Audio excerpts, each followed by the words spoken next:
Türkmenistanyň Kronikasy websaýty 24 aprelde Türkmenistanyň we Özbegistanyň prezidentleriniň duşmagyna garaşylýanyny habar berýär.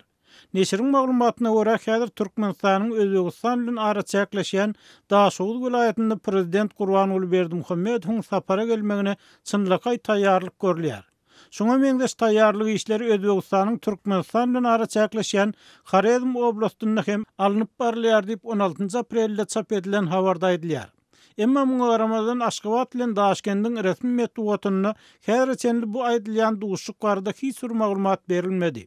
2016-njy ýylyň sentýabrynda Özbegistanyň ilkinji prezidenti Islam Kerimow aradan çykyp, Şawkat Mirziýow prezident saýlanylýar iki ýurduň arasynda gatnaşyklar täze bir derejä çykdy we Özbegistanyň ikinji prezidenti özüniň daşary ýurt saparlaryny 2017-nji ýylyň martynda Türkmenistana başlady. Bellemeliyar prezident Mirziýow şondan kän wagt geçirmän 2017-nji ýylyň maýyna hem 2 günlük resmi sapar bilen Günwatar Türkmenistana geldi. Şonda hem Türkmen mediýasy bu saparyň öňünden planlaşdyrylandygy ýa planlaşdyrylmanyny barada anyk gurda aýtmany. Munyň üstesinde Mirziýowyň 2 aý çemesi wagtdan soň Türkmenistana gaýtadan sapara gelmeginiň sebäpleri barada hem hiç zat aýdylmady. Şu aralykda Türkmen diýiminiň maglumatyna görä 9 aprelde Aşgabatda geçirilen Türkmen-Özbek syýasy konsultasiýalary mahalynda taraplar iki ýurduň prezidentleriniň arasynda anamly gatnaşyklary belläp, onuň köp taraplaýyn Türkmen-Özbek hyzmatdaşlygynyň üstünlükli ösüşine esas berýänligini ýytadylar. Emma resmi maglumatda Gurbanuly Berdimuhammedowyň goňşy ýurda etjek sapary we onuň gün tertibi barada hiç zat aýdylmady. Özbegistanyň prezidenti Şawkat Mirziýow Türkmen kardeşiniň Özbegistana etjek sapary baradaky maglumaty ýanwar aýyna dilinden sypdyrdy.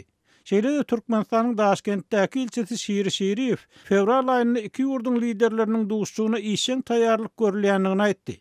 Metbuat habarlarynda Türkmen diplomatyna salgylanyp aýdylmagyna görä, bu sapar bahar aýlaryna planlaşdyrylana meňdeýärdi.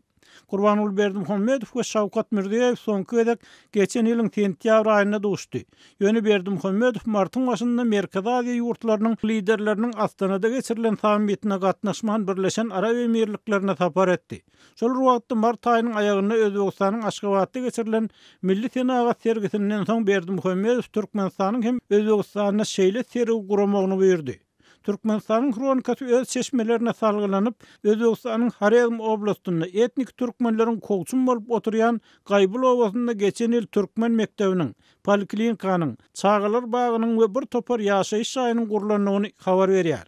Neşriň maglumatyna görä, bu deskalaryň açylyş dawarasynda Türkmenistanyň prezidentiniň gelmek ähtimallygy bar. Gepin gerdisine aýdylsa, hukuk gorajak tüýler Türkmenistanyň özbek dilindäki mektepleriň ýapylanyny habar berýärler.